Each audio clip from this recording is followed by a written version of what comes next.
Hi guys and welcome back to the channel Deepak Yadav Education. Welcome to the Daily Hindu News and Editorial Analysis of 6th of January 2024.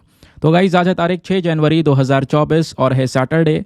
देखेंगे आज के the Hindu complete newspaper को analyse करेंगे। But lecture में आगे बढ़ने से पहले अगर आपको इस लेक्चर का पीडीएफ चाहिए तो क्या करना है, सबसे पहले डाउनलोड करना है टेलीग्राम, देन उसके बाद जाके सर्च बॉक्स में टाइप करना दीपक यादव एजुकेशन यूपीएससी।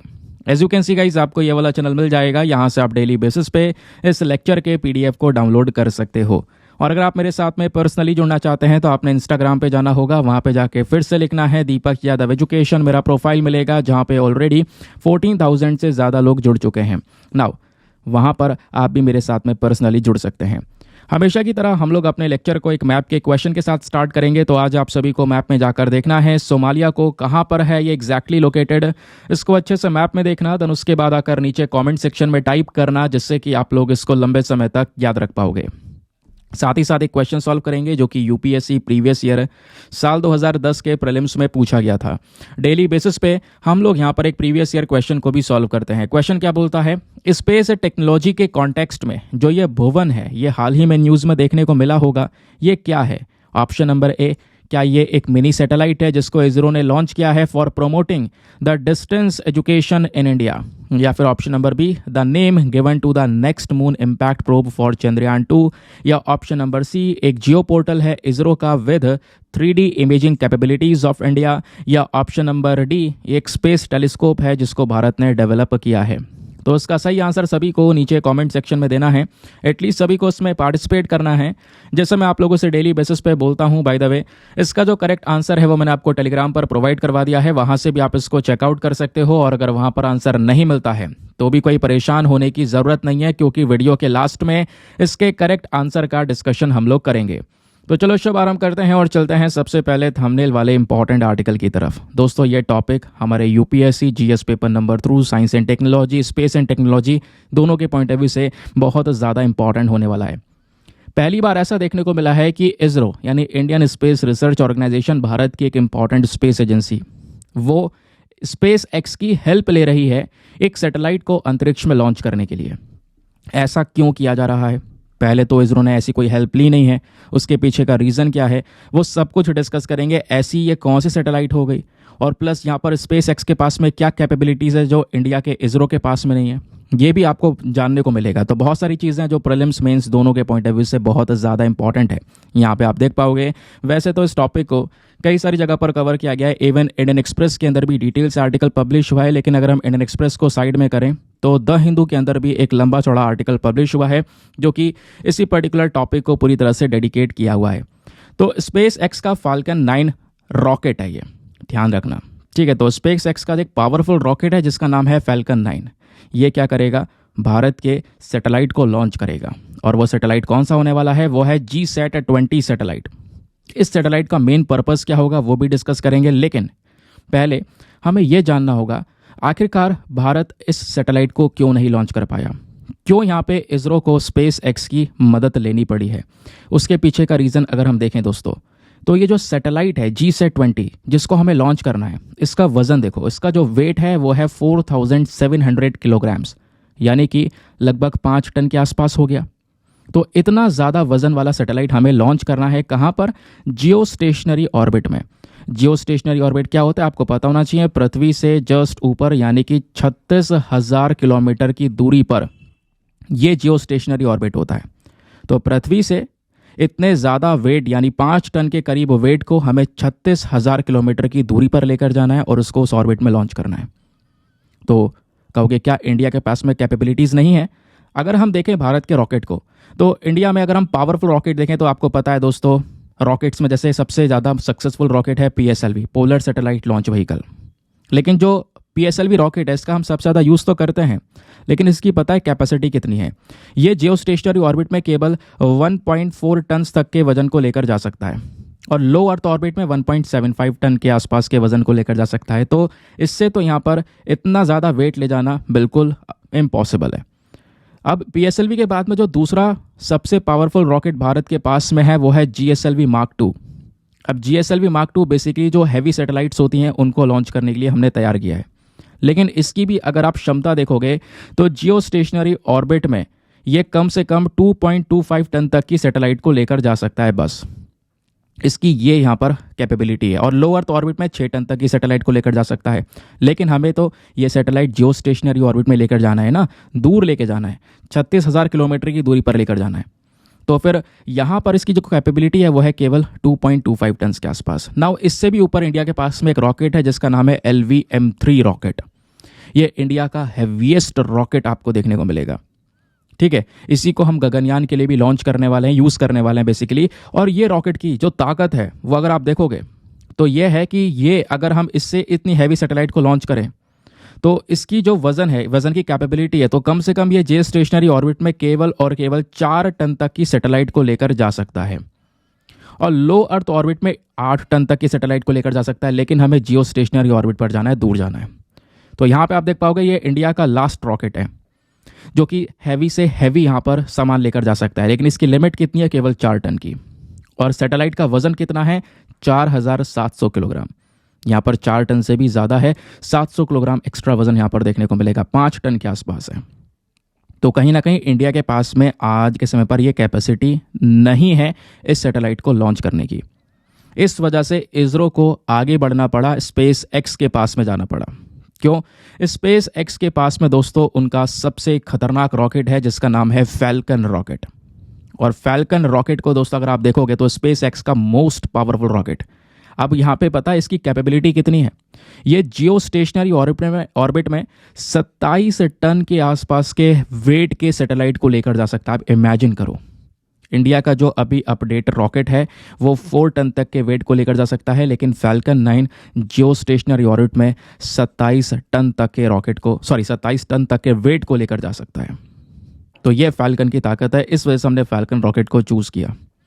खैर, अगर हम बात करें इस पूरे रेस में चाइना कहाँ पर है, तो चाइना का आपको लॉन्ग मार्च रॉकेट देखने को मिलेगा। चाइना के पास में भी कैपेबिलिटीज़ अच्छी हैं। ये भी जियो स्टेशनरी ऑर्बिट में 14 टन तक के सैटेलाइट के जो वेट है उसको ये लेकर जा सकता है। ठीक है, तो ये आप देख पाओगे। नासा का भी रॉकेट है, लेकिन यहाँ पर हमने फैल्कन का ये जो हैवी रॉकेट है इसका यूज़ किया है। ठीक है, तो ये आपको क्लियर हो गया कि आखिरकार मेन रीज़न क्या है, मेन कैपेबिलिटीज़ क्या है। तो इसको अगर हम देखते हुए चलें तो कहीं ना कहीं भारत को ज़रूरत है अपनी कैपेबिलिटीज़ को इम्प्रूव करने की। और इसके लिए मैं आपको बता दूं, काम चल रहा है, हैवी रॉकेट को डिज़ाइन किया जा रहा है और उसकी जो कैपेबिलिटी होगी वो 10 टन तक के आसपास की होगी। ठीक है, लेकिन अभी के समय पर नहीं है। तो इसको देखते हुए हमें इसरो के अंदर कई सारे इंप्रूवमेंट्स, स्पेशली अगर हम बात करें बजट की, तो बाकी सारा अगर आप देखोगे स्पेस एजेंसीज दुनिया भर की, उनका बजट अच्छा खासा है। इसरो का बजट बहुत कम है, लेकिन उतने कम बजट में ही इसरो ने बहुत कुछ कमाल करके दिखाए हैं। अभी अगर हम बात करेंगे, ये जो GSAT-20 सैटेलाइट है इसको हम क्यों ले जा रहे हैं, क्यों लॉन्च कर रहा है इंडिया, ये भी तो जानना ज़रूरी है ना। आखिरकार क्या पर्पज़ है GSAT-20 का? तो दोस्तों GSAT-20 हमको एक बहुत ही ज़्यादा तगड़ा, या कह सकते हो बहुत ही स्पीड वाला इंटरनेट कवरेज मिलने वाला है इस सैटेलाइट से। तो एक सैटेलाइट इंटरनेट प्रोवाइड करवाएगा। जैसे फॉर एग्जांपल आज हम इंटरनेट यूज़ करते हैं, तो अगर हम इंडिया के अलावा देखें, अंडमान निकोबार आइलैंड, लक्षद्वीप आइलैंड, ये भारत का हिस्सा है। अब यहाँ पे इंटरनेट की कनेक्टिविटी पहुँचाई तो गई है, लेकिन वो पावरफुल इंटरनेट नहीं पहुँच पाया है। तो ये जो GSAT-20 है ये एक सैटेलाइट इंटरनेट देगा, डायरेक्टली सैटेलाइट से कनेक्टेड होगा और इसकी जो स्पीड है वो बहुत ही ज़्यादा हाई होगी। तो हाई स्पीड इंटरनेट चारों तरफ इंडिया में जा सकेगा। दोस्तों कितनी स्पीड होगी? लगभग 48 Gbps की स्पीड यहाँ पर बताई जा रही है इस सैटेलाइट की होने वाली है, जो इंटरनेट हमको प्रोवाइड करवाएगा, स्पेशली उस इंटरनेट की। ठीक है, तो ये आपको पूरा का पूरा सिनेरियो देखने को मिलेगा। आई होप आपको बढ़िया तरीके से पूरा का पूरा न्यूज़ समझ में आ चुका है। ये बेसिक चीज़ें ध्यान रखना, क्योंकि आप इसको मेंस में यूज़ कर सकते हो, है ना, प्लस प्रीलिम्स में भी यूज़ कर सकते हो। आगे आते हैं नेक्स्ट आर्टिकल पर। अगला आर्टिकल थोड़ा इंपॉर्टेंट है, इंडियन एक्सप्रेस का है, जानबूझ के मैंने लिया है क्योंकि ऐसे आर्टिकल को हम स्किप नहीं कर सकते। क्योंकि हमारा मेन मकसद क्या है? मेन मकसद है UPSC के लिए करंट अफेयर्स पढ़ना। अब करंट अफेयर्स में ऐसा नहीं कि एक ही जगह से सब कुछ आएगा, बहुत सारी चीज़ें डिवाइडेड होती हैं, बहुत सारी जगह से पूछा जाता है। और जो इंडियन एक्सप्रेस है, द हिंदू है और PIB है, ये हमारे लिए इक्वली इंपॉर्टेंट होता है, क्योंकि सब बहुत ही ज़्यादा रिलायबल सोर्स माने जाते हैं। तो जहाँ भी मुझे काम का मिलेगा कि हाँ भाई एग्जामिनेशन में यहाँ से क्वेश्चन आएगा, तो फिर मैं रोक नहीं पाता हूँ अपने आप को कि मतलब यार छूट ना जाए, फिर है ना, कहीं क्वेश्चन आ जाए फिर लगे यार पढ़ लेते सही रहता, ऐसा ही होता है। अब दोस्तों ये जो आर्टिकल है यहाँ पर बात की जा रही है कि जो गुजरात है ये क्या करने वाला है, ये जो वोल्व्स है, वोल्व्स यानी जो भेड़िया हैं, इनको यहाँ पर रिलीज़ करने वाला है। गुजरात का एक प्रोजेक्ट है। वो प्रोजेक्ट क्या है? और वो प्रोजेक्ट बेसिकली फॉरेस्ट डिपार्टमेंट का जो पूरा प्लान है उसी का एक हिस्सा है। इनका मेन टारगेट है जो हमारे एनवायरनमेंट के अंदर बैलेंस है उसको बनाकर रखना। देखो एग्जैक्टली हो क्या रहा है, जो हर्बीवोर एनिमल्स होते हैं, ठीक है, जो यहाँ पर पेड़ पौधे खाने का काम करते हैं, इसमें नील गाय है, ठीक है, जंगली सुअर हैं, वाइल्ड बोर्स हैं, इनकी पॉपुलेशन लगातार इंक्रीज़ हो रही है। और इनकी पॉपुलेशन जब इंक्रीज़ हो रही है तो इसको कंट्रोल करना ज़रूरी है, क्योंकि ये इतनी कगार में बढ़ चुके हैं जिससे जो फार्मर्स की फसलें वगैरह हैं वो भी डैमेज हो रही हैं। तो इनकी पॉपुलेशन को कंट्रोल करने के लिए गुजरात ने यहाँ पर बोला है कि हम क्या करेंगे, ये जो वोल्व्स हैं इनको रिलीज़ करेंगे। अब जो ये वोल्व्स हैं, ये जो भेड़िया हैं, इनको जब रिलीज़ किया जाएगा तो ये भेड़िया तो कार्निवोर हैं। ये भेड़िए इन वाइल्ड बोर और नीलगाय को खाकर इनकी पॉपुलेशन को कंट्रोल करेंगे, कम करेंगे। तो वो बेसिकली यहाँ पर इस वजह से पूरा का पूरा मामला न्यूज़ में है। और एग्ज़ाम के लिए जो ये वोल्व्स हैं वो चर्चाओं में भी हैं। Specially GS paper number 3 environment के पॉइंट ऑफ व्यू से इंपॉर्टेंट है। क्या चीज़ें पूछी जा सकती हैं वो भी आपको मैं डायरेक्टली बताऊंगा। फिलहाल ये पूरा मैटर क्या है आपको पता चला। तो दोस्तों अमेरिका में इस प्रकार के इनिशिएटिव को लिया जाता है, उसके बाद यहाँ पर इंडिया में ये इनिशिएटिव उठाया गया, क्योंकि यहाँ पर जो ये वोल्व की पॉपुलेशंस हैं ये एक इंपॉर्टेंट रोल प्ले करती हैं बायो कंट्रोल एजेंट के तौर पर। यानी कि जो हर्बीवोर एनिमल हैं, नील गाय हैं, वाइल्ड बोर हैं, इनकी पॉपुलेशन को कंट्रोल में रखने का काम करते हैं ये भेड़िए। अब भेड़ियों से रिलेटेड कुछ इंपॉर्टेंट मेजर पॉइंट्स हैं जो कि आपने पता होने चाहिए। सबसे पहली चीज़, जो डॉग की पूरी फैमिली होती है उसमें जो सबसे ऊपर का मेंबर होता है वो यहाँ पर वोल्व्स कहलाते हैं। ठीक है, इनकी फिजिक जो है बहुत ही ज़्यादा शानदार आपको फिजिक देखने को मिले। इनका अपीयरेंस अगर आप देखोगे बाहर से तो वो काफ़ी ज़्यादा मजबूत तौर पे ये दिखाई देते हैं। इनके बॉडी के ऊपर बहुत ही ज़्यादा फर देखने को मिलेंगे, आंखें बहुत ही ज़्यादा शार्प, जो जबड़ा होता है बहुत ज़्यादा मजबूत, और जो कान होते हैं इनके इस प्रकार से पॉइंटेड ईयर्स आपको देखने को मिल जाते हैं। ठीक है, लंबी पूंछ यहाँ पे देखने को मिलती है। तो ये इनका पूरा का पूरा अपीयरेंस है और बहुत ही ज़्यादा खतरनाक माने जाते हैं भेड़िए। और भेड़िए जब स्पेशली झुंड में हो तो फिर उनको हराना इम्पॉसिबल है। आज तक झुंड वाले भेड़ियों को कोई हरा नहीं पाया है। अब बात करते हैं इकोलॉजी और बिहेवियर की। तो दोस्तों यहाँ पर जैसे मैंने बोला, ये भेड़िए एक झुंड में रहना पसंद करते हैं। ठीक है, उस झुंड के अंदर आप देखोगे तो बुजुर्ग भी होते हैं, सबसे आगे चलते हैं। सबसे खतरनाक वाले जो भेड़िए, सबसे पावरफुल जो होते हैं, जो लीडर होते हैं, वो सबसे पीछे चलते हैं। बीच में लोगों को जिनको प्रोटेक्शन देनी है वो चलते हैं। इस तरीके से इनका पूरा का पूरा ग्रुप चलता है, आपने पढ़ा होगा कई बार। लेकिन यहाँ पर इन्हीं भेड़ियों को हम एपेक्स प्रीडेटर के अंदर में रखते हैं। एपेक्स प्रीडेटर का मतलब यह है कि ये उस कैटेगरी में आते हैं जो कि हर्बीवोर एनिमल जो होते हैं, ठीक है, जो पेड़ पौधे खाने का काम करते हैं, उनकी पॉपुलेशन को रेगुलेट करके ये चलते हैं। जैसे हिरण हो गया, एल्क, मूस, अब ये क्या कर रहे हैं, ये सब पेड़ पौधे खाने का काम कर रहे हैं। ठीक है, तो ये हमारा पूरा का पूरा जो चेन है उसको मेंटेन करके चल रहे हैं। इकोसिस्टम के अंदर में एक बैलेंस बनाने में एक इंपॉर्टेंट रोल है इनका, क्योंकि अगर ये नहीं होंगे तो डियर, एल्क, मूस, इस प्रकार से बहुत सारे हर्बीवोर एनिमल की जो पॉपुलेशन है वो इंक्रीज होगी, जिससे जो हमारा वेजिटेशन है, प्लांट्स हैं, प्लांट्स की स्पीशीज़ हैं, वो खत्म होने लगेंगे। तो इस वजह से यहाँ पर इनका एक इंपॉर्टेंट रोल होता है। बाकी दोस्तों इन वोल्व्स की जो सब स्पीशीज़ हैं, इनकी काफ़ी सारी प्रजातियाँ हैं, ठीक है, जो दुनिया भर में पाई जाती हैं, लेकिन इनकी कुछ प्रजातियाँ इंडिया में भी पाई जाती हैं। अब सबसे अच्छी बात ध्यान रखने की यह है कि भारत में केवल इनकी 2 प्रजातियाँ देखने को मिलती हैं। एक होता है ग्रे वुल्फ, ठीक है, जो कि इंडिया के पेनिनसुलर रीजन यानी कि साउथ वाले पोर्शन में पाए जाते हैं, और दूसरे होते हैं यहाँ पर तिब्बतन वुल्फ या हिमालयन वुल्फ, ये हमारे नॉर्थ वाले रीजन में पाए जाते हैं। तो जो ग्रे वुल्फ है इनका साइंटिफिक नेम है कैनिस ल्यूपस पैलिप्स, और जो यहाँ पर हिमालयन वुल्फ है इनका साइंटिफिक नेम है कैनिस ल्यूपस कैंको। तो ये बेसिकली 2 स्पीशीज़ हैं जो इंडिया में देखने को मिलती हैं। बाकी अब हमने दोनों स्पीशीज़ के बारे में जब पढ़ा तो इनके डिस्ट्रीब्यूशन को भी देख लेते हैं, साउथ में कहाँ पर और नॉर्थ में कहाँ पर देखने को मिलती हैं। तो दोस्तों जो ग्रे वाला वुल्फ है ये कई सारे स्टेट्स में देखने को मिलता है, गुजरात, राजस्थान, उत्तर प्रदेश, मध्य प्रदेश, महाराष्ट्र। जो हिमालयन वुल्फ है वो आपको लद्दाख वाले रीजन में, ठीक है, और उसके साथ साथ यहाँ पर जो हमारा लाहौल और स्पीति वाला रीजन है हिमाचल प्रदेश का, वहाँ पर भी ये वाले वुल्फ देखने को मिलते हैं। हिमालयन वुल्फ, नाम ही हिमालयन वुल्फ है। अब आता है सबसे इंपॉर्टेंट पार्ट, जहाँ से अगर मान लो इतनी चीज़ें आपको पढ़ाई गई, यहाँ से एग्जामिनेशन में कोई क्वेश्चन नहीं बन रहा है तो एट द लास्ट यहाँ से ज़रूर बनेगा। अगर यहाँ से क्वेश्चन आया तो क्या है, प्रोटेक्शन स्टेटस दोस्तों हमेशा पूछा जाता है। ध्यान रखना, जो ग्रे वुल्फ है इसका IUCN के रेड लिस्ट के अंदर में लीस्ट कंसर्न कैटेगरी में कवर किया गया, यानी कि अच्छी खासी पॉपुलेशन इसकी अवेलेबल है। वाइल्ड लाइफ प्रोटेक्शन एक्ट में शेड्यूल 1 में कवर किया गया है। आप इसका शिकार नहीं कर सकते, शिकार वैसे भी कोई कर नहीं पाता है, इतनी मुश्किल से बहुत ज़्यादा शिकार किया जाता है। फिर शेड्यूल 1 में यहाँ पर इसको इस तरीके से प्रोटेक्शन मिल गई। बाकी साइट्स के अंदर अपेंडिक्स 1 में कवर किया गया है, यानी कि जो यहाँ पर ट्रेड है, इसका जो व्यापार है वो आप इंटरनेशनल व्यापार इतनी आसानी से नहीं कर सकते। तो ये हो गई ग्रे वुल्फ की कंडीशन। बाकी हिमालयन वुल्फ की बात करेंगे तो इसका भी जो IUCN रेड लिस्ट है ये वनरेबल है। वनरेबल मतलब ये वाली पॉपुलेशन थोड़ी सी खतरे में है, इनकी जो संख्या है वो लगातार कम हुई है और हो भी रही है।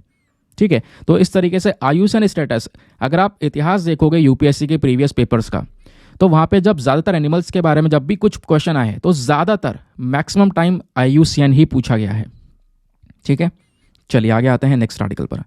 दोस्तों आगे बढ़ने से पहले एक इंपॉर्टेंट इन्फॉर्मेशन, अगर आप लोग हमारे पेड ग्रुप्स को ज्वाइन करना चाहते हो तो आपके पास में एक बढ़िया मौका है इसको ज्वाइन करने का। यहाँ पर डेली करंट नोट्स PDF आपको प्रोवाइड करवाए जाते हैं। फॉर एग्जांपल जैसे हमने आर्टिकल डिस्कस किया, इससे पहले एक और आर्टिकल डिस्कस किया, तो ये आर्टिकल इतना इंपॉर्टेंट नहीं है, लेकिन इसके पीछे का जो बैकग्राउंड डेटा आपको ये देखने को मिलेगा, ये सभी चीज़ें बहुत ज़्यादा इंपॉर्टेंट हैं। अब यहाँ पे ये जो PDF आप देख पा रहे हो, ये PDF हो जाती है बहुत लेंदी, 80 पेज 100 स्लाइड्स भी हो जाती हैं। ठीक है, तो उसको मेंटेन कर पाना थोड़ा मुश्किल है। आप लिखने बैठते हो तो उसमें भी यहाँ पर टाइम लगता है। तो दोस्तों आपको रेडीमेड प्रिंटेबल फॉर्म के जो नोट्स है वो यहाँ पर प्रोवाइड करवा दिए जाते हैं इस ग्रुप में। यानी जितनी भी सारी चीज़ें आपको देखने को मिलेंगी वो सब कंपाइल करके डेली बेसिस पर डेट वाइज के तौर पर PDF मिलती है। उस PDF को डाउनलोड करके अपने पास में रख सकते हो। ठीक है, और डाउनलोड ना भी करो तो भी आपके पास में ऑप्शन है, वो ग्रुप में, इसी ग्रुप में PDF पड़ी रहेंगी, तो आपका स्टोरेज का भी कोई दिक्कत नहीं। आप डेट वाइज सारा कंटेंट सिक्योर है, किसी भी तारीख का उठाओ, डाउनलोड करो, पढ़ो, डिलीट कर दो, डोंट वरी। ठीक है, और दोस्तों सबसे बड़ी बात यहाँ पर, इस ग्रुप को ज्वाइन करने का जो फ़ी पेमेंट है वो बहुत मिनिमम है। ऐसा नहीं है कि कोई अफोर्ड नहीं कर सकता। यहाँ पर फ़ी पेमेंट है बस 499 for the lifetime access. जब तक आपका सिलेक्शन ना हो जाए तब तक आप इस ग्रुप को ज्वाइन करके रख सकते हो, और गारंटी है कुछ दिन बाद आपका जो अमाउंट है वो रिकवर हो जाएगा, लेकिन उसके बाद भी आपको ये जो बेनिफिट्स हैं इस ग्रुप में वो मिलते रहेंगे। इस ग्रुप को ज्वाइन करने के लिए करना क्या होगा, व्हाट्सएप पर जाना, यहाँ पर आपको एक नंबर दिया गया है 8534873368। इस नंबर पर मैसेज कर देना कि हाँ I want to join this group. आपको वहाँ पर पेमेंट का प्रोसेस मिलेगा, और पेमेंट के प्रोसेस से ज़्यादा इंपॉर्टेंट आपको डेमो वीडियो का लिंक मिलेगा। आप पूरे डेमो वीडियो को पहले चेक करना कि यार मुझे कैसे फ़ायदे हो सकते हैं, कैसे बेनिफिट्स हो सकते हैं, इसका ज़्यादा से ज़्यादा कैसे मैं यूज़ कर सकता हूँ, तब आपको सेटिस्फाई करने के बाद में जाकर ये इन्वेस्टमेंट करना। ठीक है, बाकी दोस्तों मेक श्योर क्या करो यार, वीडियो पे जो लाइक का बटन है उसको प्रेस कर दिया करो। आजकल लाइक्स बहुत कम रह जाते हैं, एक टारगेट होता है 5000 का, उसको आप मेंटेन करके चल सकते हैं। ठीक है, चलिए आते हैं नेक्स्ट आर्टिकल पर। अच्छा एक चीज़ और यार, वीडियो ना थोड़े दिनों से अभी डिले हो रहा है। 1 तारीख को तो मैंने 8 बजे से पहले अपलोड कर दिया था, उसके बाद थोड़ा थोड़ा डिले हो रहा है। देखो कभी यार ना बहुत सारे इशूज़ होते हैं, ठीक है, अब जो कि मैं हर बार नहीं बता सकता, आपको ही पता है ना। तो यार मैं मतलब उस चीज़ को रिकवर कर रहा हूँ, और दूसरी चीज़ कोशिश करूँगा कल से या मंडे से आपको थोड़ा जल्दी वीडियो मिल जाए, यानी कि 8 से 8:30 या मैक्सिमम हो सके तो 9 बजे तक मिल जाए, 9 बजे से पहले पहले वीडियो मिल जाए। ठीक है, उसके ऊपर मैं कर रहा हूँ। तो थोड़ा सा यहाँ पर यार जिस दिन लेट आता है उस दिन यार मैनेज कर लिया करो। ठीक है, अब ये होती है ना हर चीज़ जो है हम एक्सप्लेन नहीं कर सकते यार, मैं कि रोज़ रोज़ ये नहीं बता सकता यार क्या है क्या नहीं है ना, समझ रहे होंगे आप भी। अब बात करते हैं इस आर्टिकल की। तो ये आर्टिकल हमारे न्यूज़पेपर में पेज नंबर 1 पर प्रेजेंट है। इसको हम GS पेपर नंबर 3 इकोनॉमी के साथ में लिंक करेंगे। ठीक है, यहाँ पे बात की जा रही है भारत के GDP के बारे में, ग्रॉस डोमेस्टिक प्रोडक्ट के बारे में। तो NSO, ठीक है, जिसको हम लोग बोलते हैं नेशनल स्टैटिस्टिकल ऑफिस, तो NSO ने यहाँ पर बोला है कि जो भारत की GDP है वो इस साल 7.3% से ग्रो होती हुई नजर आएगी। इस वजह से दोस्तों यहाँ पर ये न्यूज़ में है। अब होता क्या है कि ये जो डेटा है ये कभी भी चेंज हो सकता है, चेंज होता रहता है, ऑब्वियस सी बात है। कभी इतने % से ग्रो करेगी, कभी उतने % से ग्रो करेगी, बट बोला जा रहा है कि 2023-24 में 7.3% की ग्रोथ हमको देखने को मिलने वाली है। ठीक है, अब क्या है, एग्जामिनेशन के लिए इसमें कुछ ध्यान नहीं रखना है दोस्तों, कुछ पढ़ना है तो पहले सबसे आपने ये पढ़ना है कि NSO नाम की बॉडी क्या है। दूसरी चीज़ आखिरकार ये जो GDP है वो एग्जैक्टली होती क्या है, ग्रॉस डोमेस्टिक प्रोडक्ट होता क्या है। ठीक है, चलो अब एक एक करके बताता हूँ। पहले मैं आपको GDP का मतलब समझाता हूँ, क्योंकि अब जो लोग इकोनॉमी में नए हैं उनको ऑब्वियस सी बात है डिटेल से जानना ज़रूरी है। GDP का मतलब क्या होता है, सिंपल सा फॉर्मूला आपने दोस्तों ध्यान रखना है। जब भी GDP टर्म आएगा आपने ध्यान रखना है, GDP का मतलब होता है C+I+G+X-M। ये आपने ध्यान रखना है, ये आपकी टोटल GDP है, या फिर इसके आगे लगा दो तो is equals to GDP। GDP is equal to C+I+G+X-M। ये क्या है, C स्टैंड करता है कंजम्पशन के लिए, I से इन्वेस्टमेंट, प्लस G से गवर्नमेंट एक्सपेंडिचर, फिर यहाँ पर हमारा एक्सपोर्ट इंपोर्ट आ जाता है। ठीक है, एक्सपोर्ट इंपोर्ट आ जाता है, इनके बीच का जो डिफरेंस है वो निकल कर आ जाएगा। एक्सपोर्ट और इंपोर्ट यहाँ पर आपको देखने को मिल जाएगा।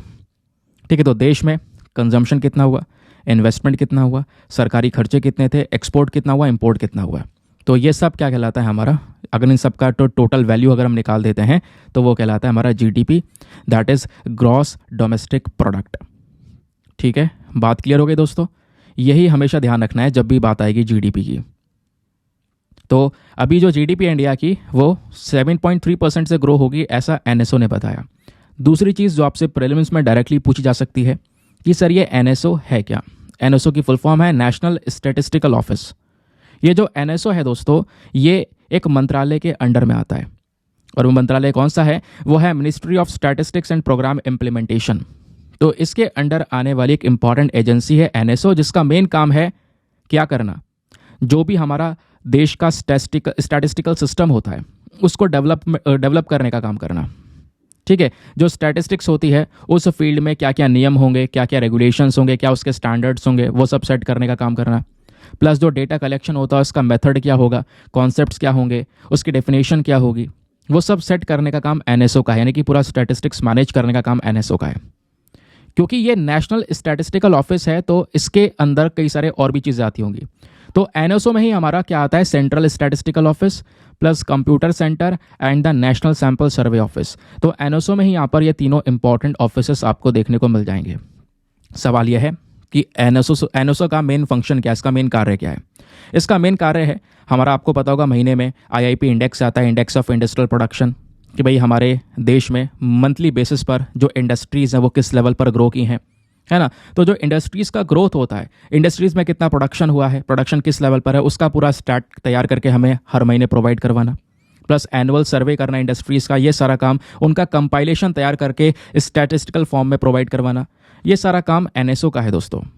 जो हमारी यहाँ पर ऑर्गेनाइज पूरी मैन्युफैक्चरिंग सेक्टर है, इसको यहाँ पर इसका जो स्ट्रक्चर है उसको यहाँ पर तैयार करना, ये इसका मेन काम आपको देखने को मिलेगा। तो ज़्यादा से ज़्यादा जो स्टैटिस्टिकल इन्फॉर्मेशन होती है हमारे देश में, जो ग्रोथ हो रही है उसमें कैसे बदलाव हो रहे हैं, उसको स्टैट के फॉर्म में प्रोवाइड करवाने का काम एनएसओ का होता है। सिंपल, नोट डाउन कर लेना, इंपॉर्टेंट आर्टिकल है। नेक्स्ट आर्टिकल, अगर आप जाओगे मिनिस्ट्री ऑफ हैवी इंडस्ट्रीज़ के पास में, तो ये डायरेक्टली यहाँ पे गवर्नमेंट का डेटा पब्लिश हुआ है। अब सरकारी डेटा डायरेक्ट एग्जाम के लिए बहुत इंपॉर्टेंट होता है। आपको पता होगा दोस्तों, पीआईबी का इंपॉर्टेंस बहुत ज़्यादा होता है हमारे एग्जामिनेशन के लिए।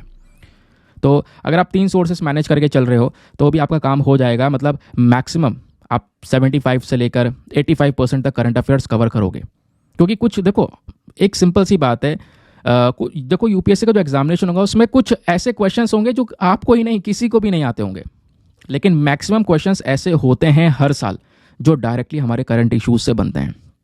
एग्जाम्पल पिछले साल का, उससे पिछले साल का, मैंने खुद प्रीलिम्स का एनालिसिस खुद से किया है बहुत डिटेल से। अब वीडियो पड़ा हुआ है यूट्यूब पर, आप चेक करो उसको, आपको मजा आएगा जानकर कि क्वेश्चंस एग्जैक्टली कहाँ से आ रहे हैं, कौन कौन से न्यूज़पेपर से आ रहे हैं। तो एनालाइज का जो एनालिसिस का ट्रेंड अगर आप देखते हो तो उसमें ज़्यादातर क्वेश्चंस आपको द हिंदू के मिलेंगे, इंडियन एक्सप्रेस के मिलेंगे, पीआईबी 4th नंबर पर, और इसके बाद अगर कोई चीज़ आती है एनवायरमेंट के क्वेश्चन, ज़्यादातर वो डाउन टू अर्थ से मिल जाते हैं। बस ये जो 4 चीज़ें हैं, यहाँ से सबसे ज़्यादा क्वेश्चंस बने हैं। मैंने खुद एनालिसिस करके प्रोवाइड करवा रखा है यूट्यूब पर, आपको एग्जाम्पल दिखा रखा है कि डायरेक्ट क्वेश्चंस कहाँ से आए हुए हैं। ठीक है, तो इस वजह से यहाँ पर जो भी इंपॉर्टेंट लगेगा मैं डिस्कस करूँगा, डोंट वरी। अब बात यहाँ पर है tenure of PLI scheme. PLI scheme news में, और दोस्तों मैं आपको बताऊँ 2023 यानी अब की बार जो प्रीलिम्स हुआ था उसमें पीएलआई को लेकर सवाल डायरेक्टली आया हुआ है। तो प्रोडक्शन लिंक्ड इंसेंटिव स्कीम जो ऑटोमोबाइल सेक्टर के लिए प्रोवाइड करवाई जाती है, यानी सरकार ऑटोमोबाइल सेक्टर, जो हमारी गाड़ी मोटर की सेक्टर की बात कर रहे हैं, उसको सपोर्ट करने के लिए जो पीएलआई स्कीम है उसको 1 साल के लिए और ज़्यादा एक्सटेंड कर दिया गया है, बढ़ा दिया गया है। तो यानी ऑटोमोबाइल सेक्टर को और ज़्यादा सपोर्ट मिलने वाला है, जिस वजह से ये आर्टिकल न्यूज़ में है। ठीक है, तो जब बात करते हैं हम लोग मिनिस्ट्री ऑफ हैवी इंडस्ट्रीज़ की, तो उन्होंने हाल ही में क्या किया है, पीएलआई स्कीम क्या होती है अभी आपको बताऊंगा, डोंट वरी, अभी आप समझ सकते हो। प्रोडक्शन लिंक्ड इंसेंटिव स्कीम, ये सरकार की ऐसी स्कीम है जिसका मेन मकसद है देश में प्रोडक्शन को इंक्रीज़ करना, मैन्युफैक्चरिंग को इंक्रीज़ करना, जिससे इकॉनमी के एक ग्रोथ होती हुई नजर आएगी। तो अभी क्या हुआ, जो पीएलआई स्कीम हमारी ऑटोमोबाइल सेक्टर के लिए दी जाती है, गाड़ी मोटर, जो कार की मैन्युफैक्चरिंग, इन सब चीज़ों की मैन्युफैक्चरिंग जो होती है दोस्तों, तो इसके लिए भी पीएलआई स्कीम दी जाती है। तो अभी उसको 1 साल के लिए एक्सटेंड कर दिया गया है, बढ़ा दिया गया है। और ये जो डिसीजन लिया गया है, ये decision empowered group of secretaries के अप्रूवल को रिसीव करने के बाद में लिया गया है। ठीक है, अब ये तो बेसिकली न्यूज़ है, अब ये खबर इतनी काम की नहीं होगी। अब ये नहीं पूछा जाएगा कितने साल के लिए बढ़ा दिया गया, किसने बढ़ाया, ऐसा कुछ नहीं पूछा जाएगा। कुछ पूछा गया तो डायरेक्टली आपने पता होना चाहिए कि आखिरकार ये जो प्रोडक्शन लिंक्ड इंसेंटिव स्कीम है ये क्या है। तो हमारी सरकार का एक इनिशिएटिव है जो कि एक फाइनेंशियल सपोर्ट या पैसों के सपोर्ट कह सकते हो, या पैसों का जो इंसेंटिव है वो कंपनीज को मिलता है। कंपनीज को किस बेसिस पर मिलता है? जब कंपनीज की जो मैन्युफैक्चरिंग है वो बढ़ेगी, और मैन्युफैक्चरिंग बढ़ेगी ऑब्वियस सी बात है अपनी सेल को भी वो बढ़ाएंगे। तो जो भी उन्होंने मैन्युफैक्चर किया है उसकी सेल जब इंक्रीज होगी, ज़्यादा बिक्री हो रही है, तो उस बेसिस पर यहाँ पर उनको इंसेंटिव्स प्रोवाइड करवाए जाते हैं इस पीएलआई के तहत। और ये जो स्कीम है इसका मेन मकसद क्या है होता है? इसका मेन मकसद है कि भाई ज़्यादा से ज़्यादा बिक्री करना। अब ज़्यादा बिक्री होगी तो मैन्युफैक्चरिंग भी ज़्यादा होगी, ऑब्वियस सी बात है। तो डोमेस्टिक मैन्युफैक्चरिंग बढ़ेगी। अब मैन्युफैक्चरिंग बढ़ेगी, कंपनी में ज़्यादा लोगों की ज़रूरत होगी, तो इससे जॉब्स यानी कि नौकरियाँ क्रिएट होंगी। ठीक है, फिर उसके बाद में जो एक्सपोर्ट, ऑब्वियस सी बात है, ज़्यादा डिमांड है, ज़्यादा प्रोडक्शन हो रहा है, एक्सपोर्ट ज़्यादा कर सकेंगे, टेक्नोलॉजी ट्रांसफ़र हो सकेगा, और फिर उसके बाद में पैसा ज़्यादा आएगा, नई नई टेक्नोलॉजी हमारे पास में आएंगी। तो इससे क्या होगा, दुनिया भर के ऊपर कई सारी कंट्रीज़ पे जो हमारा इंपोर्ट डिपेंडेंसी होती है कि भाई उससे हम मंगा लेते हैं, उस देश के ऊपर निर्भरता है, वो निर्भरता खत्म होगी, हम सेल्फ रिलायंट बन सकेंगे। तो ये सारा काम पीएलआई स्कीम से हो सकेगा। तो इस स्कीम का मेन मकसद ये, आपसे पूछा जाए कि पीएलआई का मेन मकसद आपको क्या लगता है, क्या है, तो आप धड़ाधड़ ये 4-5 पॉइंट्स आराम से बता सकते हो। फिर बात है इंपॉर्टेंट की फीचर्स की। ये जो दोस्तों पीएलआई स्कीम है ये आज तक हमारे देश में 14 अलग अलग सेक्टर्स के लिए प्रोवाइड करवाई गई है। वो 14 सेक्टर्स कौन कौन से हैं? मोबाइल मैन्युफैक्चरिंग, उसके बाद मेडिकल डिवाइसेस की मैन्युफैक्चरिंग, ऑटोमोबाइल अभी जिसके बारे में बात कर ही रहे हम, pharmaceutical, drugs, steel and telecom network products, electronic products, white goods, food products, textile products, solar PV modules, advance chemistry cell, battery and drone components. तो इन सभी सेक्टर्स के अंदर में दोस्तों ऑलरेडी जो पीएलआई स्कीम है वो हमारी एक्टिव है, इन सेक्टर्स को सपोर्ट करती है। ठीक है, क्लियर हो गया? तो जो इंसेंटिव वर्क है, एक प्रकार से आप कह सकते हो ये सब्सिडी दी जाती है हमारे सेक्टर को, ये डायरेक्ट पेमेंट दिया जाता है हमारे बजट से। एक बजट तैयार करते हैं कि भैया पीएलआई में इतना पैसा खर्चा किया जाएगा, और फिर इनको ये दिया जाता है। ऑब्वियस सी बात है हर एक सेक्टर के लिए जो अमाउंट है वो डिफरेंट होता है, ऐसा थोड़ी ना है सभी सेक्टर के लिए कॉमन रहेगा। जहाँ पर ज़्यादा रिक्वायरमेंट होगी ज़्यादा फंड दिया जाता है, जहाँ पर कम रिक्वायरमेंट होगी कम दिया जाएगा।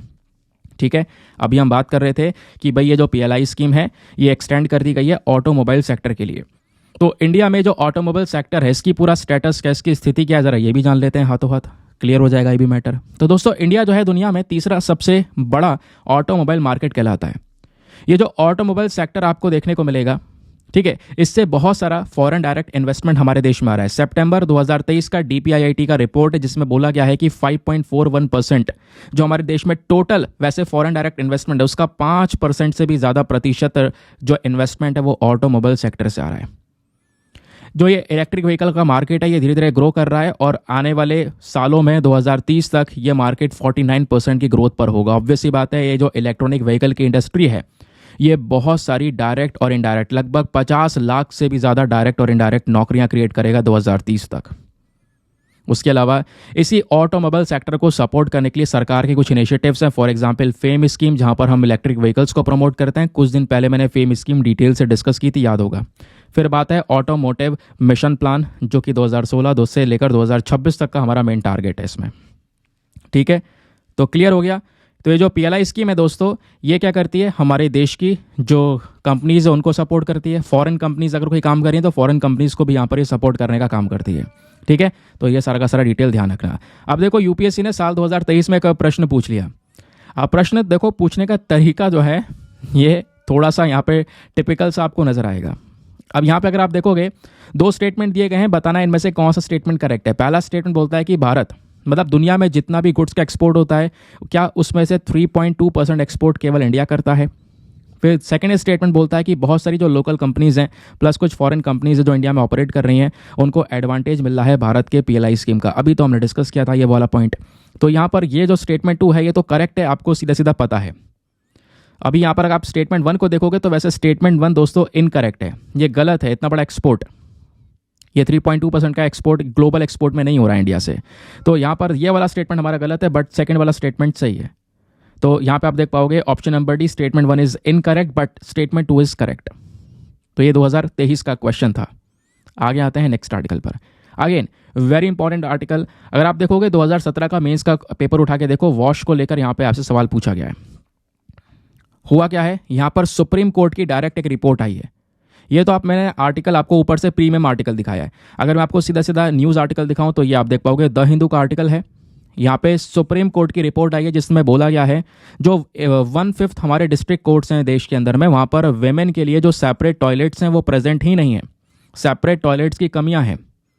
तो दोस्तों ऐसे क्वेश्चन बन जाएंगे मेंस में। कई बार जो हमारे कोर्ट होते हैं, कोर्ट के इंफ्रास्ट्रक्चर फैसिलिटीज़ को लेकर क्वेश्चन पूछा गया है, पेंडेंसी ऑफ केसेस को लेकर क्वेश्चन पूछा गया है, वॉश को लेकर क्वेश्चन पूछा गया है।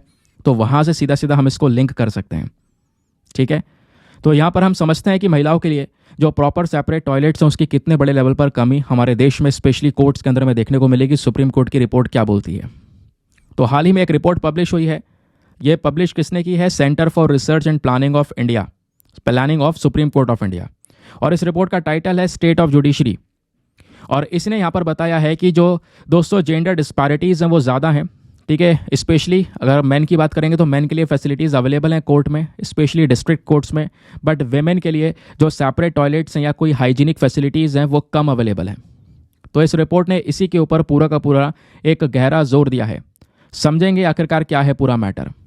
तो यहाँ पर सबसे पहली चीज़ रिपोर्ट के अंदर बोली गई है, लगभग 1/5 जो हमारे डिस्ट्रिक्ट कोर्ट हैं देश के, वहाँ पर महिलाओं के लिए सेपरेट टॉयलेट्स की कमी है। केवल 6.7% महिलाओं के टॉयलेट्स ऐसे हैं जहाँ पर सैनिटरी नैपकिन वेंडिंग मशीन्स को लगाया गया है, अदरवाइज ये फैसिलिटी भी अवेलेबल नहीं है। अब बात करेंगे जो एग्जिस्टिंग वॉशरूम्स हैं आज के समय पर, उसमें कितने सारे चैलेंजेस हैं। अगर कहीं पर डिस्ट्रिक्ट कोर्ट में कोई वॉशरूम वगैरह है भी तो वहाँ पर कहीं पर किवाड़ टूटी हुई है, उसका कोई यूज़ नहीं है। ठीक है, या फिर कह सकते हो कि वाटर सप्लाई प्रॉपर नहीं है ना, या फिर कोई वॉशरूम है तो वो सेपरेट वॉशरूम है, मेल के लिए भी फीमेल के लिए भी, दोनों जजेस के लिए बिल्कुल, सॉरी सेपरेट कर रहा हूँ, दोनों जजेस के लिए एक कॉमन वॉशरूम है, जो कि अगेन एक चिंता बढ़ाता है प्राइवेसी और इक्वालिटी की। फिर उसके बाद में जो जजेस हैं ये पर्सनली क्या करते हैं, स्वीपर्स और जो क्लीनर्स उनको एंगेज करते हैं, उनको यहाँ पर रखते हैं कि भैया कोर्ट टॉयलेट्स के अंदर में जो साफ़ सफाई उसको मेंटेन किया जा सके। फिर आप देख पाओगे नागालैंड के अंदर जो पेरेंट डिस्ट्रिक्ट है वहाँ पर कोई भी मेंटेनेंस फैसिलिटी नहीं रखी गई है टॉयलेट्स वगैरह को साफ़ करने के लिए। जो स्टाफ मेंबर्स हैं वो खुद यहाँ पे वॉशरूम वगैरह साफ़ कर रहे हैं, तो उनको ये सारी चीज़ें इंश्योर करनी पड़ती हैं। तो पहली चीज़ एग्जिस्टिंग वॉशरूम को लेकर ये सभी चैलेंजेस नज़र आ रहे हैं, रिपोर्ट के अंदर बताया गया। एक और चैलेंज है वो है लैक ऑफ इंक्लूसिव फैसिलिटी। ज़्यादातर डिस्ट्रिक्ट कोर्ट्स के अंदर में टॉयलेट्स जो हैं वो ट्रांसजेंडर पर्सन के लिए आपको देखने को मिलेंगे ही नहीं, ज़्यादातर डिस्ट्रिक्ट कोर्ट्स के यही हैं। तो यहाँ पर जोर दिया गया है कि भैया जेंडर इंक्लूसिव टॉयलेट्स को यहाँ पे हम फोकस कर सकें, सभी जेंडर के लिए सेपरेट टॉयलेट्स वहाँ पे होने चाहिए। अगर आप केरला में देखोगे तो जो वॉशरूम है ट्रांसजेंडर पर्सनस के लिए, ये बेसिकली यहाँ पर कह सकते हो शेयर किया जाता है पर्सन विद डिसेबिलिटीज़ के साथ में। उत्तराखंड में ट्रांसजेंडर पर्सन के लिए पूरे राज्य में केवल 4 वॉशरूम है। तमिलनाडु के अंदर अगर हम बात करेंगे तो ये कुछ फैसिलिटीज़ देते हैं, लेकिन केवल 2 डिस्ट्रिक्ट्स के अंदर में फैसिलिटीज़ हैं, चेन्नई और कोयम्बतूर में। तो जो वॉशरूम्स है दोस्तों, यहाँ पर कह सकते हो जो सेपरेशन है वो नहीं रखा गया है, जिस चक्कर में एक डिस्कम्फर्ट, प्राइवेसी का कंसर्न प्लस यहाँ पर हैरेसमेंट के चांसेस भी यहाँ पर इंक्रीज हो जाते हैं, ऐसा सुप्रीम कोर्ट की रिपोर्ट ने बोला है। फिर एक और चैलेंज है वो है प्रॉपर साफ सफाई ना होना। अब इनएडिक्वेट सैनिटेशन की वजह से कई सारी बीमारियां फैलने के भी हमको रिस्क जो है देखने को मिलते हैं। तो बात है हेल्थ और हाइजीन के रिस्क की। अगर प्रॉपर टॉयलेट फैसिलिटीज़ यहाँ पर नहीं होंगी तो इससे दोस्तों अनहाइजीनिक कंडीशंस ज़्यादा होंगी, बहुत सारे हेल्थ रिस्क क्रिएट होंगे महिलाओं के लिए, है ना। इन्फेक्शंस होने के चांसेस होंगे, कॉलरा, टाइफाइड, डिसेंट्री जैसी प्रॉब्लम्स यहाँ पर हो सकती हैं। अगर प्रॉपर सेपरेट टॉयलेट्स नहीं होंगे तो इससे कहीं ना कहीं जो सेफ्टी कंसर्न है, सुरक्षा को लेकर जब बात करते हैं तो उसमें यहाँ पर कहीं ना कहीं कॉम्प्रोमाइज़ होगा महिलाओं के लिए। ठीक है, जो पुअर एरियाज़ हैं, शेड्यूल्ड एरियाज़ हैं, वहाँ पर आप देखोगे तो हरासमेंट और असॉल्ट के चांसेस यहाँ पर काफ़ी ज़्यादा बढ़ जाएंगे। फिर बात है प्रेग्नेंट वेमेन की, तो प्रेग्नेंट वेमेन एंड जो अर्ली इंडिविजुअल्स होते हैं, ठीक है, बूढ़े लोग हैं, इनको भी कहीं ना कहीं बहुत सारी तकलीफ फेस करनी पड़ती है शेयर्ड टॉयलेट फैसिलिटीज़ के अंदर में। तो कहीं ना कहीं यहाँ पर टॉयलेट्स का सेपरेशन होना ज़रूरी है इन सभी के कंफर्टेबिलिटी के लिए। बात क्लियर हुई। फिर उसके बाद बात आती है कि अगर ये सब कुछ ऐसा ही चल रहा है तो इससे एक सबसे बड़ा चैलेंज ये है कि कहीं ना कहीं यूनाइटेड नेशन के जो ह्यूमन राइट्स है, मानव अधिकार हैं, उनका उल्लंघन हो रहा है, वायलेशन हो रहा है। कहोगे इसमें कैसा वायलेशन? तो यूनाइटेड नेशन ह्यूमन राइट्स की जब बात करते हैं तो दोस्तों वहाँ पर राइट टू सैनिटेशन भी एक राइट है, सभी लोगों के पास में साफ सफाई का हक, ठीक है। To have physical and affordable access to sanitation सभी के पास में राइट है, ठीक है। तो ये कहीं ना कहीं एक चैलेंज क्रिएट करता है, अगर ये चीज़ें नहीं हो रही हैं तो यूनाइटेड नेशन का ये जो मानवाधिकार है इसका उल्लंघन हो रहा है। फिर बात है वॉयलेशन ऑफ फंडामेंटल राइट्स की। कहोगे यहाँ पर कौन सा फंडामेंटल राइट वॉयलेट हो रहा है यार? तो दोस्तों सुप्रीम कोर्ट का एक जजमेंट है, वेरी इंपॉर्टेंट पार्ट, ये वाला पैरा आपका थोड़ा ज़्यादा इंपॉर्टेंट हो जाएगा, इसको याद रखना। सुप्रीम कोर्ट के अंदर में केस हुआ वीरेंद्र गौर वर्सेस स्टेट ऑफ हरियाणा 1995 का। यहाँ पर सुप्रीम कोर्ट ने जोर दिया कि जो आर्टिकल 21 है ये क्या करता है, आपको राइट टू लाइफ जीने का अधिकार देता है, लेकिन यहीं पर इसी आर्टिकल को एक्सटेंड कर दिया गया है कि यहीं पर साफ सफाई की भी बात होगी। Sanitation for the employment of life is also important. ठीक है, तो यहाँ पर आप देख पाओगे अगेन आर्टिकल 21 में ही सैनिटेशन की बात की गई। अब ये सैनिटेशन नहीं होगा तो मतलब फंडामेंटल राइट का वोलेशन हो रहा है, ये बात सुप्रीम कोर्ट की रिपोर्ट में आती है। अब इन सैनिटेशन फैसिलिटीज़ को हम इम्प्रूव कैसे कर सकते हैं उसके सोल्यूशन के बारे में बताया गया है। केवल प्रॉब्लम नहीं, यहाँ पे इसका उपाय भी समझेंगे। हुआ क्या, जो हमारे पुराने चीफ जस्टिस ऑफ इंडिया थे उन्होंने यहाँ पर एक सोल्यूशन ये दिया कि भैया हमारे पास में एक बॉडी होनी चाहिए, उस बॉडी का नाम होगा national judicial infrastructure authority of India, जिसको हम शॉर्ट फॉर्म में NJIAI के नाम से भी जानते हैं। ऐसी बॉडी को हम एस्टेब्लिश कर सकते हैं जो कि एक सेंट्रल बॉडी की तरह सर्व करेगी और इसका मेन काम होगा जो हमारे कोर्ट्स हैं, जो हमारे न्यायालय हैं, उनके अंदर में साफ सफाई की पूरा ध्यान रखना, वहाँ के इंफ्रास्ट्रक्चर के ऊपर में एक स्पेशल फोकस करना। तो ये यहाँ पर NJIAI बॉडी की यहाँ पर मांग की गई। ठीक है, तो इसके लिए यहाँ पे बजट, इसके लिए अलग से यहाँ पर चीज़ें रखी जाएंगी। तो ये कहीं ना कहीं हमारे कोर्ट्स को प्रॉपर तरीके से क्लीन एंड क्लियर रखने वाला है। फिर बात आएगी अपग्रेड एग्जिस्टिंग फैसिलिटीज़। दूसरा यहाँ पे हमें काम करना होगा कि भैया जो भी फैसिलिटीज़ अवेलेबल हैं उसको इम्प्रूव करना। ठीक है, जो पीपल विद डिसेबिलिटीज़ हैं उनके लिए सारी फैसिलिटीज़ प्रोवाइड करवाना, प्रॉपर वेंटिलेशन प्रोवाइड करवाना, लाइटनिंग होनी चाहिए, हाइजीन सप्लाईज होनी चाहिए, soap, paper towel, sanitary beans, ये सारी चीज़ें अवेलेबल होने चाहिए टाइम टू टाइम। फिर एक और चीज़ है वो है डेवलप्ड सैनिटेशन गाइडलाइंस। आप क्या कर सकते हो, देश के लेवल पर कुछ नई गाइडलाइंस, कुछ स्टैंडर्ड सेट कर सकते हो कि साफ़ सफाई के लिए भाई कोर्ट के अंदर में ये फैसिलिटीज़ प्रोवाइड करवानी होंगी, ये इसके पूरे रूल्स एंड रेगुलेशन हैं। तो इससे भी यहाँ पर बात बन सकती है। फिर बात है एंकरेज यूज़र फीडबैक। तो यहाँ पे हमें एक ऐसा मैकेनिज्म, एक ऐसा प्लेटफॉर्म क्रिएट करना होगा जो कि क्या करे, जो भी व्यक्ति कोर्ट का यूज़ कर रहा है वो अपना फीडबैक दे सके किसी जगह पर, स्पेशली सैनिटेशन फैसिलिटीज़ को लेकर कि यहाँ पर सुविधाएं कैसी हैं। ठीक है, तो अपना फीडबैक देगा तो उससे हमें पता चलेगा हाँ सारी चीज़ें बढ़िया चल रही हैं, और अगर कंप्लेंट्स आएंगी तो वहाँ पर कहीं ना कहीं इंप्रूवमेंट किया जा सकेगा। समझ गए, या कोई सजेशन होंगे तो फिर एक्शन लिया जा सकेगा वहाँ पर कि भाई ये सजेशन आए हैं, ये काम कर सकते हैं, इससे इंप्रूवमेंट्स होंगे। तो ये बात हो गई हमारे कोर्ट को लेकर, जितने भी चैलेंजेस हैं उसको लेकर। वैसे अगर आप इससे हटकर ओवरऑल अगर देखते हो टॉयलेट जो फैसिलिटीज़ हैं इंडिया में, इसका पूरा स्टेटस क्या है। तो दोस्तों जब बात करते हैं सैनिटेशन की, साफ सफाई की, तो ये कौन सा सब्जेक्ट है, ये स्टेट सब्जेक्ट है, ध्यान रखना है ना। तो हमारे शेड्यूल के अंदर में आपको पता है ना, state list, central list, union list अलग अलग है। तो स्टेट लिस्ट के अंदर में जो भी टॉपिक्स रखे गए हैं वहाँ पे स्टेट के पास में सारा लॉ है, स्टेट यहाँ पे उसको लेकर कानून को लागू करता है। तो सैनिटेशन भी एक स्टेट सब्जेक्ट है। तो यहाँ पे टॉयलेट्स प्रोवाइड करवाना, प्रॉपर फैसिलिटी प्रोवाइड करवाना, सॉलिड लिक्विड वेस्ट मैनेजमेंट होना, ये सब कुछ राज्य सरकार के स्तर में आता है। तो राज्य सरकार को यहाँ पर मेंटेन करना होगा। इतना ही नहीं, उसके अलावा नेशनल फैमिली हेल्थ सर्वे के अकॉर्डिंग बात करेंगे तो 69.3% जो घर हैं वहाँ पर टॉयलेट फैसिलिटीज़ इंप्रूव हुई हैं। 8.4% जो हाउस होल्ड्स है वहाँ पर शेयर टॉयलेट फैसिलिटीज़ का एक्सेस आपको देखने को मिलेगा। 2.9% अगर आप देखोगे एक्सेस यहाँ पर कह सकते हो कि अनइम्प्रूव फैसिलिटीज़ आपको नजर आएंगी। तो अगर हम पूरे देश के स्तर पर देखें तो टॉयलेट एक समय पर बहुत कम अवेलेबल हुआ करती थी, बट आज के समय पर सुधार हुआ है। लेकिन अभी भी काफ़ी सारे स्टेट या यूनियन टेरिटरीज ऐसे हैं जो पीछे रह गए हैं। फॉर एग्जाम्पल जब हम इन स्टेट यूनियन टेरिटरीज की बात करते हैं तो टॉयलेट की जो फैसिलिटी है वो अभी भी सबसे ज़्यादा कम अवेलेबल कहाँ पर है, वो है बिहार के अंदर में। यहाँ पर केवल और केवल 61.2% जो हाउस होल्ड्स हैं वहाँ पर टॉयलेट्स की फैसिलिटीज़ अवेलेबल हैं। बिहार के बाद में जो सेकेंड स्टेट है वो है झारखंड, और उसके बाद है यहाँ पर उड़ीसा। और अगर बात करते हैं कि ऐसी जगह की जहाँ पर 100% टॉयलेट्स फैसिलिटीज़ अवेलेबल हैं तो वह है लक्षद्वीप। लक्षद्वीप के अंदर में 100% household access to toilet facilities आपको यहाँ पर देखने को मिल जाता है। समझ गए, तो एक रिपोर्ट है, ध्यान रखना। बाकी साफ सफाई को लेकर सरकार के बहुत सारे इनिशिएटिव्स हैं। स्वच्छ भारत मिशन है, world health organisation, water sanitation and hygiene है, ये आप देख पाओगे। वॉश जिसकी बात करते हैं, ये इसको लेकर सवाल ऑलरेडी पूछा जा चुका है। फिर अमृत है, Atal mission for rejuvenation and urban transformation.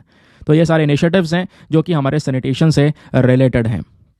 Now अगला एक और इंपॉर्टेंट आर्टिकल, यहाँ से भी यूपीएससी ऑलरेडी सवाल पूछ चुका है। Again one of the most important topic, prelims में एक बार और मेंस में 2 बार सवाल पूछा जा चुका है। तो दोस्तों स्टील का जो मंत्रालय है, अगेन डायरेक्टली सरकार की साइड से यहाँ पर स्टेटमेंट आया है कि भारत का जो स्टील सेक्टर है वहाँ पर एक बहुत ही ज़्यादा शानदार ग्रोथ हमको देखने को मिली है। इंडिया दुनिया में सेकेंड लार्जेस्ट प्रोड्यूसर बन चुका है स्टील का, तो ये हमारे लिए सबसे अच्छी बात है। तो ये जो लेवल है इसको डिस्कस करेंगे, आखिरकार स्टील को लेकर इंडिया में क्या क्या चीज़ें हुई हैं। स्टील सेक्टर में ध्यान रखना, इंडिया सेकेंड लार्जेस्ट प्रोड्यूसर बन चुका है दुनिया में, और नंबर 1 पे है चाइना, चाइना के बाद इंडिया। तो आखिरकार भारत में जो ये स्टील सेक्टर है इसका पूरा सिनेरियो है क्या। तो दोस्तों, इंडिया में जो स्टील आउटपुट की जब बात करते हैं तो यहाँ पर जो प्रोडक्शन हुआ है वो है 125.32 million tons of crude steel का, कच्चे स्टील का, ठीक है, और 121.29 million tons of finished steel का। ये पूरा तैयार होता है, फिनिश्ड प्रोडक्ट होता है। ये 2023 में दोस्तों इंडिया का आउटपुट रहा है। कच्चा स्टील और फिनिश्ड स्टील दोनों के बीच में थोड़ा डिफरेंस है, बट ये प्रोडक्शन एक बहुत ज़्यादा शानदार तरीके से ग्रो किया। अब बात करते हैं इंपॉर्टेंस की। तो आपको पता है, देखो जो स्टील है इसका यूज़ हम सभी जगह पर कर रहे हैं। इस स्टील का यूज़ दुनिया भर में सभी मटेरियल में यूज़ किया जा रहा है। आयरन है, स्टील है, आयरन स्टील इंडस्ट्री है ना। स्टील इंडस्ट्री एक इंपॉर्टेंट रोल प्ले करती है सभी सेक्टर में। कंस्ट्रक्शन में स्टील का यूज़ होता है, इंफ्रास्ट्रक्चर में, ऑटोमोबाइल में, इंजीनियरिंग में, डिफेंस सेक्टर में भी दोस्तों इन स्टील का यूज़ किया जाता है। तो भारत की अर्थव्यवस्था के लिए जो स्टील है ये एक इंपॉर्टेंट सेक्टर है, ठीक है। यहाँ पे आप इमेजिन करो कि साल 2021-22 में जो भारत की टोटल जीडीपी थी, जीडीपी क्या होती है अभी मैंने आपको बताया, जो हमारी ओवरऑल इकॉनमी है उसमें 2% का योगदान सीधा यहाँ पर इस स्टील सेक्टर से आ रहा है। अब सबसे ज़्यादा स्टील का प्रोडक्शन कहाँ कहाँ पे होता है, तो ओडिशा, जो कि सभी स्टेट्स में नंबर 1 पर है। ओडिशा लीड करता है स्टील प्रोड्यूसिंग स्टेट्स के मामले में। ओडिशा के बाद में झारखंड है, फिर उसके बाद में छत्तीसगढ़ है, देन कर्नाटका, महाराष्ट्र, गुजरात, वेस्ट बंगाल भी इंपॉर्टेंट रोल प्ले करते हैं जब बात आती है स्टील प्रोड्यूसिंग स्टेट्स की। अब बात यह है कि दोस्तों स्टील सेक्टर को आगे ग्रो करने के लिए सरकार ने अलग अलग इनिशिएटिव्स चलाए, जिसकी वजह से आज हम यहाँ पर इस लेवल पर आ चुके हैं। तो जैसे कि यहाँ पे अगर हम बात करेंगे तो जो स्टील सेक्टर है इसको पीएलआई स्कीम के अंदर में कवर किया गया। अब प्रोडक्शन लिंक्ड इंसेंटिव स्कीम क्या होती है वो भी अभी हमने थोड़ी देर पहले ही बात की थी, है ना। आज जो आर्टिकल है आपस में इंटरलिंक वाले आर्टिकल नजर आ रहे हैं। तो सरकार ने ऑलरेडी यहाँ पर 5 साल के लिए 6,322 करोड़ रुपीस का जो यहाँ पर पीएलआई है वो यहाँ पर अनाउंस किया, समझ गए। फिर green steel making, very very important. जो मिनिस्ट्री ऑफ स्टील है दोस्तों, इन्होंने क्या किया, 13 अलग अलग बॉडीज बनाई, जहां पर ये क्या कर रहे हैं, फोकस कर रहे हैं कि हम ज़्यादा से ज़्यादा जो स्टील सेक्टर है इसको थोड़ा सा क्या करें, यहाँ पे पोल्यूशन कंट्रोल करें, ग्रीन स्टील मेकिंग को आगे ध्यान में रखें। तो ministry of new and renewable energy resources जो हैं, इन्होंने एक national green mission for green hydrogen production का यूज़ किया। इसका अनाउंसमेंट होते ही दोस्तों यहाँ पर क्या हुआ, जो स्टील सेक्टर है इन्होंने भी यहाँ पर इसको एक मेन स्टेक होल्डर बनाया इस मिशन के अंदर में। तो स्टील सेक्टर आज के समय पर बेस्ट टेक्नोलॉजीज़ को अवेलेबल कर रहा है, बेस्ट टेक्नोलॉजीज़ का प्लस कुछ नए नए जो इनोवेशंस है या मॉडर्न मशीनरीज हैं उनका यूज़ कर रहा है अपने आप को ग्रो करने के लिए। तो यहाँ पर ये भी आपको देखने को मिलेगा। बाकी कुछ और इनिशिएटिव जो सरकार ने स्टार्ट किए, steel scrap recycling policy, national steel policy 2017, ठीक है। तो ये स्टील को ग्रो करने की, इस इंडस्ट्री को आगे बढ़ाने के लिए दोस्तों ये सारे के सारे जो इनिशिएटिव्स हैं वो लेकर आए गए थे।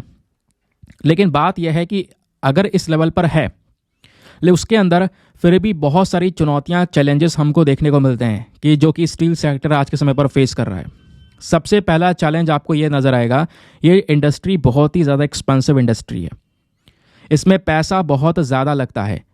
और सबसे बड़ा चैलेंज ये है डिमांड और मॉनसून चैलेंज, क्योंकि दोस्तों स्टील की इंडिया में जो डिमांड है वो एक समय पर तो आती है और एक समय पर डिमांड कम हो जाती है। तो जब डिमांड कम होगी, कंस्ट्रक्शन कम होगा, तो इससे यहाँ पर स्टील प्लांट को बहुत सारे प्रॉब्लम फेस करनी पड़ेंगी, क्योंकि जैसे मैंने बोला स्टील प्लांट को चलाने के लिए बहुत सारा पैसा लगता है उनके मेंटेनेंस के लिए। और अगर जो इंडिया में लो डिमांड पीरियड आता है, जब स्टील की डिमांड कम हो जाती है, तो दोस्तों बहुत कम इनकम उनके लिए जनरेट होती है और उस इनकम में सर्वाइव कर पाना थोड़ा मुश्किल हो जाता है। तो पहला चैलेंज यहाँ पर स्टील इंडस्ट्री जो फेस कर रही है। दूसरा, लो पर कैपिटा कंजम्पशन। इंडिया में जो स्टील का कंजम्पशन है वो बहुत कम है, 86.7 kgs के आसपास आपको ये स्टील का कंजम्पशन देखने को मिलेगा एवरेज, जबकि दुनिया का कंजम्पशन है 233 kgs के आसपास। तो यहाँ पर ये कंजम्पशन कम होने की वजह से भी दोस्तों इन स्टील सेक्टर को मतलब काफ़ी प्रॉब्लम फेस करनी पड़ती है, क्योंकि इसके रिस्पॉन्स में अगर आप चाइना देखोगे तो चाइना में स्टील का कंजम्पशन ज़्यादा है, जिसकी वजह से वहाँ पर डिमांड की एक बहुत ही ज़्यादा स्टील की एक बहुत ही ज़्यादा मजबूत डिमांड हमको देखने को मिल जाती है। फिर एक चीज़ आती है वो है low investment in technology and research. ये भी अगेन एक बहुत बड़ी प्रॉब्लम, बहुत बड़ा चैलेंज हमारे स्टील सेक्टर के लिए। इंडिया हमेशा से ही दोस्तों टेक्नोलॉजी और रिसर्च के अंदर में इन्वेस्टमेंट करने से पीछे रह चुका है। स्टील सेक्टर के डेवलपमेंट में जो इन्वेस्टमेंट है वो भी हमारा कम रहा, और आज हम टेक्नोलॉजीज़ जो यूज़ कर रहे हैं इस सेक्टर में वो आउटडेटेड यानी पुरानी टेक्नोलॉजीज़ हैं, और अगर कुछ पुरानी टेक्नोलॉजीज़ हैं भी तो वहाँ पे पोल्यूशन बहुत ज़्यादा हो रहा है, तो वहाँ पे क्रिटिसिज्म इसका होने लगता है। ये यहाँ पर एक और चैलेंज है। फिर है slow adoption of steel in construction.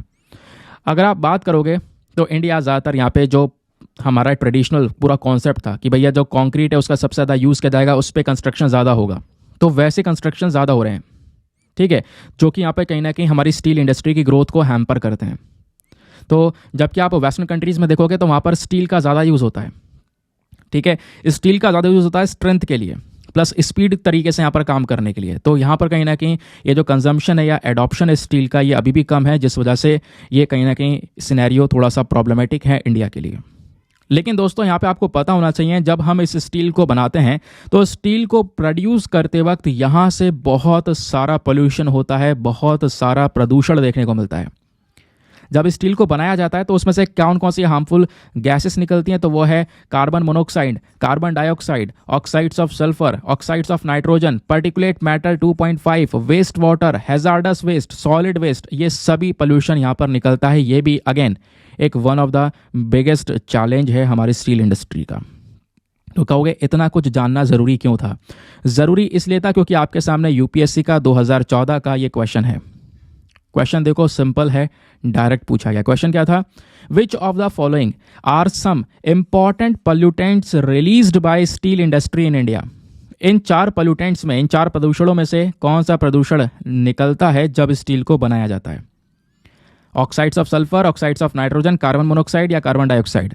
तो इसका सही उत्तर है चारों, 1, 2, 3 एंड 4, यानी ऑप्शन नंबर डी करेक्ट है। क्योंकि अगर आपने पढ़ा तो यहाँ पर देखो carbon monoxide, carbon dioxide, oxide of sulphur, oxide of nitrogen, सभी चीज़ें यहाँ पर इसमें से रिलीज होती हैं। चलिए आगे आते हैं नेक्स्ट आर्टिकल पर। आप देख पा रहे होंगे, इतना ही नहीं दोस्तों, यूपीएससी के मेंस क्वेश्चन देखोगे तो 2020 में और 2014 में फिर से यहाँ पर आप देख पाओगे मेंस में सवाल पूछा गया। Account for the present location of iron steel industries away from the source of raw material. फिर उसके बाद में यहाँ पर आप देख पाओगे जो आयरन और स्टील इंडस्ट्री में पूरे दुनिया में कुछ चेंजेस आए उसके बारे में पूछा गया। तो उसके बारे में जानने के लिए कुछ स्पेशल चीज़ें जो फैक्ट्स है वो पता होने चाहिए। तो आप देख पाओगे हो गए हमारे मेंस के क्वेश्चंस, समझ गए? तो आर्टिकल का इंपॉर्टेंस अपने आप में ज़्यादा है। अब हमारे पास में दो छोटी छोटी न्यूज़ हैं जहाँ पर इंपॉर्टेंट पर्सनालिटीज़ आज के समय पर खबरों में बनी हुई हैं, उनको भी डिस्कस करना ज़रूरी है, तो छोड़ेंगे नहीं कुछ भी। अभी जैसे यहाँ पे देख पाओगे एक इंपॉर्टेंट आर्टिकल है जहाँ पर रानी वेलु नाचियार जी की जो बर्थ एनिवर्सरी है वो यहाँ पर मनाई गई है, जिस वजह से यहाँ पर ये न्यूज़ में आपको देखने को मिलेंगी। तो भारत के प्रधानमंत्री ने हाल ही में श्रद्धांजलि दी है रानी वेलु नाचियार को, ठीक है, क्योंकि अभी 3 जनवरी निकली है और 3 जनवरी 1730 में इनका जन्म हुआ था, 25 दिसंबर 1796 में यहाँ पर इनकी डेथ हुई थी। तो अभी बर्थ एनिवर्सरी को यहाँ पर दोस्तों देखा गया और उस दौरान यहाँ पर इनको श्रद्धांजलि दी गई प्रधानमंत्री जी के थ्रू, जिस वजह से यहाँ पर ये न्यूज़ में है। तो रानी वेलु नाचियार, इनको वीरा मंगाई के नाम से भी जाना जाता है, वीरा मंगाई के नाम से भी जाना जाता है। ये कौन थी? तमिलनाडु की जो रामनाथ किंगडम है, रामनाथ किंगडम ऑफ रामनाथपुरम, तो इसकी प्रिंसेस हुआ करती थी, ठीक है। और बेसिकली अगर आप देखोगे तो ये पहली क्वीन थी जिन्होंने यहाँ पर अंग्रेज़ों के खिलाफ लड़ाई लड़ी, जो ब्रिटिश कॉलोनियल पावर थी उसके खिलाफ यहाँ पर ये खड़ी हुई। प्लस यहाँ पर अगर आप बात करोगे तो इन्हें फ्रेंच, इंग्लिश, उर्दू ये सभी आती थी। बाकी नाचियार जी की बात करेंगे तो यहाँ पर ये महारानी बनती हैं तमिलनाडु के अंदर में जो शिवगंगा स्टेट है, ठीक है, स्पेशली वहाँ की रानी महारानी बनती हैं 1780 में। ये महारानी तब बनती हैं जब इनके हस्बैंड की डेथ होती है, हाँ, इनके हस्बैंड की डेथ के बाद में अगर आप देखोगे तो ये उस पर्टिकुलर एरिया की महारानी बनती हैं और उन्होंने यहाँ पर उस एरिया को यानी कि जो शिवगंगा स्टेट है उसकी महारानी ये बनी रही 1790 तक। फिर उसके बाद में यहाँ पे बोला जाता है कि ये मतलब वो थी जिन्होंने विमेन सोल्जर्स की एक पूरी जो ट्रेंड आर्मी है वो तैयार की थी 1700 के आसपास। तो ये भी यहाँ पर इनके बारे में बताया जाता है, ठीक है। उसके बाद एक और इम्पॉर्टेंट पर्सनालिटी चर्चाओं में बनी हुई है, ये भी अपनी बर्थ एनिवर्सरी की वजह से बनी है। 3 जनवरी 1831 में सावित्री बाई फुले जी का जन्म हुआ था, इस वजह से न्यूज़ में है। तो वेमेन एजुकेशन के मामले में यहाँ पर एक इम्पॉर्टेंट काम किया गया सावित्री बाई फुले जी के थ्रू। तो सावित्री बाई फुले जी के बारे में कुछ बेसिक चीज़ें जो कि आपने पता होनी चाहिए। ये इनका जो जन्म होता है वो माली कम्युनिटी में होता है, महाराष्ट्र के अंदर में, जब इनकी शादी होती है तब इनकी उम्र 9 होती है। ठीक है, शादी किससे होती है? ज्योतिराव फुले जी के साथ में यहाँ पर इनका विवाह होता है। ठीक है, अगर हम बात करेंगे तो कहीं ना कहीं इंडिया का जो पूरा एजुकेशनल हिस्ट्री रही है उसमें एक एक्स्ट्रा ऑर्डिनरी कपल रहे हैं ये। इनका बहुत बड़ा योगदान रहा है वेमेन एजुकेशन के अंदर में। अगर आप देखोगे तो सावित्री बाई फुले जी ने महिला सेवा मंडल स्टार्ट किया 1852 में। यह महिला सेवा मंडल इसलिए स्टार्ट किया गया था ताकि जो महिलाओं के राइट्स हैं, वेमेन के जो राइट्स हैं, उसके बारे में ज़्यादा से ज़्यादा जागरूकता फैलाई जा सके। इन्होंने पोयम लिखी गो गेट एजुकेशन करके, जो ऑप्रेस्ड कम्युनिटीज़ हैं उनके लिए यहाँ पर एक ये पोयम लिखी ताकि एजुकेशन को ज़्यादा से ज़्यादा प्रमोट किया जा सके। प्लस जो सत्यशोधक समाज है, ठीक है, अब सत्यशोधक समाज जो है इसको ये आगे लेकर गई, क्योंकि उस समय तक ज्योतिबा राव जी थे, इनकी डेथ हो चुकी थी। ठीक है, तो उसके बाद यहाँ पर सत्यशोधक समाज को यही, यानी कि जो सावित्रीबाई फुले जी हैं वो यहाँ पर इसको आगे लेकर जाती हैं। फिर अगर हम देखोगे ज्योतिबा जी के साथ में भी यहाँ पर सावित्रीबाई फुले जी ने मिलकर बहुत सारे काम किए। एक स्कूल स्टार्ट किया गर्ल्स के लिए, शूद्रस के लिए, अतिशूद्र के लिए इन पूना। 1848 में ये स्कूल स्टार्ट किया गया था। भारत का पहला स्कूल था जो कि महिलाओं के लिए ओपन किया गया था और इंडियंस ने स्टार्ट किया था। सेकंड काम किया गया, इन्होंने नेटिव फीमेल स्कूल यहाँ पर ओपन किया पुणे के अंदर में। फिर society for promoting the education of Mahars, Mangs and etcetera in 1850s में यहाँ पर ओपन किया गया। फिर यहाँ पर इन्होंने स्टार्ट किया बाल हत्या प्रतिबंधक गृह। ठीक है, जो इन्फेंटिसाइड थे, है ना, उसको रोकने के लिए यहाँ पर आप कह सकते हो इन्होंने ये जो है इसकी शुरुआत की। तो इस तरीके से इनका एक बहुत ज़्यादा इंपॉर्टेंट कंट्रीब्यूशन रहा है सोसाइटी के प्रति। तो ये कुछ बेसिक चीज़ें जिसको हम यहाँ पर ध्यान में रख सकते हैं, रिसेंटली न्यूज़ में आई हैं और अभी आने वाले समय पर ज्योतिराव फुले भी यहाँ पर चर्चा में रहेंगे, तब फिर से यहाँ पर डिस्कशन रहेगा। कुछ बेसिक चीज़ें आपको यहाँ पर डायरेक्टली मैं आपको बता दूंगा। ठीक है, अभी के लिए हमारे डिस्कशन में कुछ इतने ही इंपॉर्टेंट चीज़ें हैं। बाकी अगर आप लोग दोस्तों आज के न्यूज़पेपर को ओपन करोगे, ज़्यादा काम की चीज़ें नहीं है, एक दो आर्टिकल और हैं जो कि मैंने जानबूझ के स्किप किए हैं। ठीक है, क्योंकि आज ऑलरेडी कंटेंट बहुत ज़्यादा हो रहा था, तो मुझे लगा यार ज़्यादा पड़ जाएगा, एक्सप्लेन करने में समय लग जाएगा। लेकिन 50 मिनट के अंदर अंदर हम लोगों ने इसको एक्सप्लेन कर लिया, डिस्कस कर लिया है। तो वो हमारे 2 आर्टिकल रह जा रहे हैं। प्रॉमिस है कल डिस्कस कर लेंगे, डोंट वरी, उसके लिए आप परेशान ना हो, क्योंकि मेरी कोशिश खुद है कि मैं हर एक चीज़ जो इंपॉर्टेंट है, जो इधर उधर घूम रही है, उस सब पकड़ के आपके सामने रख दूँ इस पूरे वीडियो के अंदर में। ठीक है, तो बस थोड़ा सा वेट कर लिया करो अगर डिले हो रहा है, क्योंकि डिले होने के पीछे का एकमात्र रीज़न ये भी आ जाता है मेरे सामने कि मुझे ये वाला कंटेंट बनाने में समय लगता है। ये पीपीटी अगर आप बैठने बनाओगे ना तो मतलब 3 घंटे 3.5 घंटे लग जाएंगे। और आपको पता है अभी कुछ दिन पहले से ही हमने ये डिस्कशन स्टार्ट किया है कुछ इस प्रकार के पैटर्न पर, जिसमें समय ज़्यादा लगता है। मैं इसके प्रति ज़्यादा हैबिचुअल नहीं हूँ, बट फिर भी पहले के कंपैरिजन में स्पीड थोड़ी सी इंक्रीज़ हुई है, थोड़ा समय और लगेगा। और दोस्तों कुछ पर्सनल इश्यूज़ भी हैं, हर चीज़ यहाँ पर डिस्कस नहीं कर सकता, आपको पता ही होगा, है ना। तो फिर उसके बाद जो है मतलब कल या परसों से आपका जो वीडियो है वो टाइम पर मॉर्निंग में 8 से 8:30 बजे तक या मैक्सिमम 9 बजे तक यहाँ पर पब्लिश कर दिया जाएगा। आज लेट हो गया, उसके लिए माफ़ी चाहूँगा आप सभी लोगों से। फिलहाल के लिए अपना प्रीलिम्स वाला क्वेश्चन देखते हैं कि भाई स्पेस टेक्नोलॉजी के कॉन्टेक्स्ट में जो भुवन है वो हाल ही में न्यूज़ में है, ये क्या है भुवन? तो सही उत्तर है इसका ऑप्शन नंबर सी। ये एक प्रकार का इसरो का जियो पोर्टल है जिसके पास में 3D इमेजिंग कैपेबिलिटीज़ हैं। 3D इमेजिंग कर सकता है इंडिया की, वो कैपेबिलिटीज़ यहाँ पर इस पर्टिकुलर जियो पोर्टल के पास में देखने को मिलती हैं। तो ये न्यूज़ में था। ठीक है, नाउ मिलते हैं आप लोगों से अगले वीडियो में। आज के लिए bye bye, have a nice day, thank you and Jai Hind.